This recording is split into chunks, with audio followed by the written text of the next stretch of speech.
Pracovat jako finanční poradce není úplně jednoduchý a je to možná čím dál tím těžší. Finanční poradci musí čelit neustálému odmítání, ale přesto já se znám s finančními poradci, kterým lidi volají sami. Dneska jsme se na to téma bavili s Martinem, s mým přítelem ze Slovenska. Ahoj Martin. Ahoj. A tak jsme si zanotovali, že finanční poradci jak v Čechách, tak na Slovensku řeší podobné problémy. A my jsme našli dvě věci, které mají ty lidi společné. Dva problémy, které asi nejvíc trápí. Počkaj, Pavle, skôr než tomu prídeme, tak by som sa chcel predstaviť. Moje meno je Martin Mažár a pomáham finančných poradcov, aby mohli pracovať menej a zarábať viacej.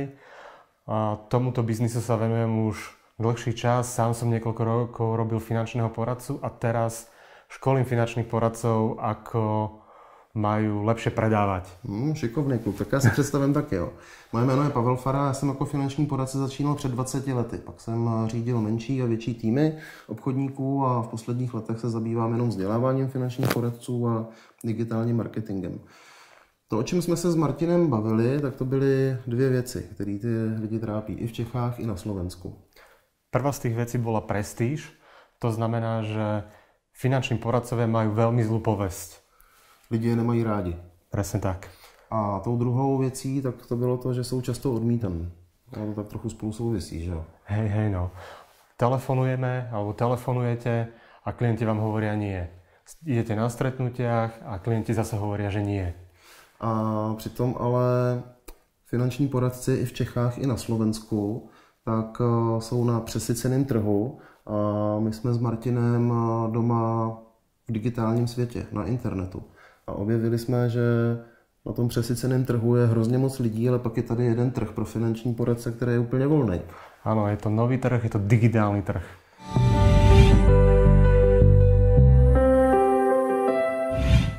Tak jestli patříte mezi finanční poradce, kteří se chtějí tou prací živit dlouhodobě a hlavně jestli chcete docílit toho, aby se vám noví klienti ozývali sami, tak pojďte se postavit na start nové příležitosti, která právě teď začíná.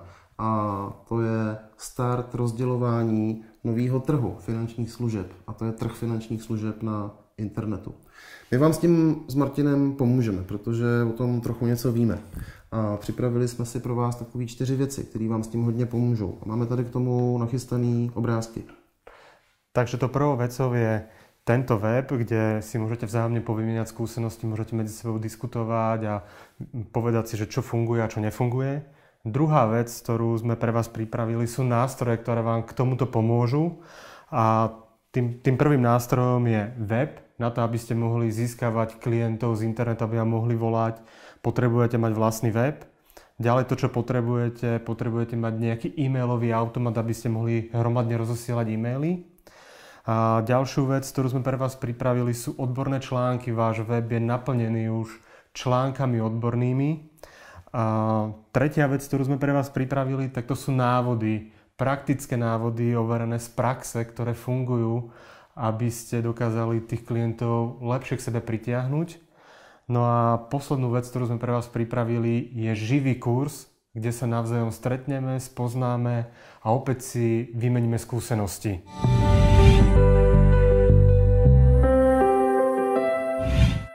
Tak tedy teď k těm nástrojům. Tím nástrojem je ta nejvyšší verze aplikace eConsultant. eConsultant Platinum, která obsahuje jak web pro finanční poradce, naplněný obsahem, tak i automatický odesílač e-mailů, který za vás bude komunikovat se stovkama nebo s tisícovkama zákazníků. Je to úplně jedno. Ta aplikace, tak v té nejvyšší verzi stojí 990 korun měsíčně. A na Slovensku 39 eur. 39 euro. A my jsme pro vás připravili garanci toho, že když vám to nebude fungovat, tak vám všechny peníze vrátíme zpátky. A za chvíli vám řekneme, jak to bude fungovat. K tomu, aby vám to fungovalo, vám kromě těch nástrojů právě chceme dát do ruky návody a kurzy, ve kterých vás budeme krok za krokem učit, jak zacházet se všemi těmi nástroji a jak docílit toho, aby vám klienti volali z internetu. A součástí těch návodů jsou e-booky. E-booky, které já běžně prodávám za 700 korun kus na svém e-shopu a na ně se teď podíváme. Takže první z těch e-booků je 5 tajných triků internetových podnikatelů. Pak máme druhý e-book, ten se jmenuje Nechte je, aby si o obchod řekli sami. Tretí e-book je Jak získat reference, které prodávají. Pak získáte zdarma čtvrtý e-book, který se jmenuje Jak napsat e-mail, který prodává. A piatý e-book je 10 e-mail marketingu. Kromě těchto návodů tak získáte návody, které se nikde jinde nedají sehnat, než pro uživatele aplikace eConsultant Platinum. A to jsou praktické návody, jak zacházet s tou aplikací tak, abyste docílili toho, aby vám klienti volali sami. Ten první z těch návodů se jmenuje návod na blogování. A ten druhý sa volá návod na sociálne siete, teda ako pracovať so sociálnymi sieťami. Pak tady máme třetí návod, ten se jmenuje Jak domluvit 10 schůzek najednou. Štvrtý návod, to sú návyky, ktoré vynášajú. Pak je tady pátý návod, který se jmenuje Reference, které prodávají. Šiestý návod, to je výkladná skriňa finančného poradcu. A pak je tady sedmý návod a ten se jmenuje Jak vytvořit penězovod z internetu. Kromě všech těchto návodů, tak jsme připravili jeden kurz, který já obvykle prodávám za 4900 korun. Můžete si ho buď to koupit na stránkách Pireus.cz, anebo na něj můžete přijít zdarma. A pro všechny účastníky, pro všechny uživatele aplikace eConsultant Platinum máme připraven tento kurz zdarma. Já jsem se rozhodl, že ho naučím dělat i Martina. Já se od něj mám co učit, on ode mě taky, takže ten kurz budeme dělat teď společně pro vás.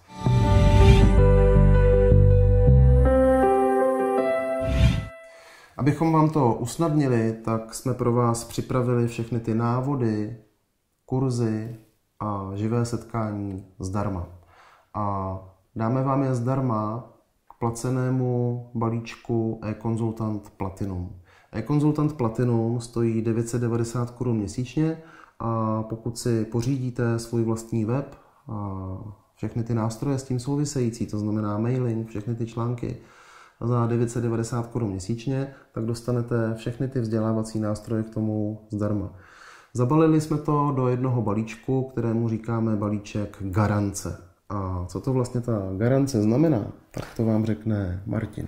Tá garancia znamená, že pokiaľ sa vám nepodarí do roka zarobiť minimálne 10-násobok toho, čo stojí tento balíček, tak vám všetky peniaze za to vrátime. Zpátky. A bez odmlouvání. Presne tak. A já vám ještě řeknu, co to znamená v číslech. Balíček eConsultant v Čechách stojí 990 korun měsíčně. To je asi 12 000 ročně. A pokud se vám nepodaří do roka díky těm nástrojům a návodům vydělat z internetu navíc aspoň 120 000 korun, tak dostanete všechny poplatky zpět. A my tu garanci máme i pro přátele ze Slovenska, ale v těch slovenských penězích já se úplně tak neorientuju. Jak to vychází? Takže mesačne to vychádza na 39 eur mesačne, čo za celý rok je 480 eur, približne 480 eur. Takže pokiaľ sa vám nepodarí zarobiť minimálne 10 násobok, to znamená 4800 eur, tak vám všetky peniaze vrátime. Tato nabídka má svoje omezení, a to počtem a časem. My garanci nemůžeme dávat všem poradcům na trhu v Čechách a na Slovensku, protože pak by to vám nefungovalo. Takže pokud chcete balíček garance využít, neváhejte, zmáčkněte knoflík tady dole pod tímto videem a přijdou vám instrukce, jak si zprovoznit svůj balíček eConsultant Platinum garance. A už jsme teď toho řekli hodně, takže bychom měli tady odsaď jako odejít nějak, ne? Presne tak. Asi se možná i rozloučit. Tak víte co? I v Čechách, i na Slovensku mějte se prýma a držíme vám palce. Ahojte.